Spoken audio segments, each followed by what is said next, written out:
Официант досыңның әңгімесі. Сендер ішіп жүрген 3000 теңгелік арақ бар ғой.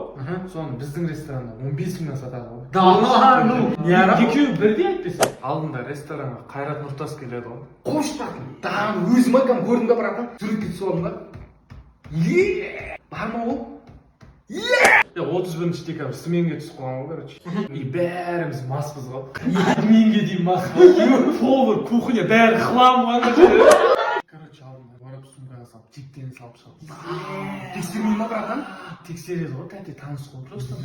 Ұсталсаңшы. Ұсталсаң шығарып жібереді. 23 қай күнге түсіп тұр? 23 Сірәда ғой. Айдостың тойы бар еді, орнына адам табу керек еді. Бір серьезный мужиктар келіп отырады ғой. Не обслужить етем ғой. Кетіп бара жатқан кезде мәлі 20 мың тастап кетеді. Басар шық. Үстінен 70 мың қосып өзім төлеймін ғой. Қош? Серьезный мужиктар, пистолеттер.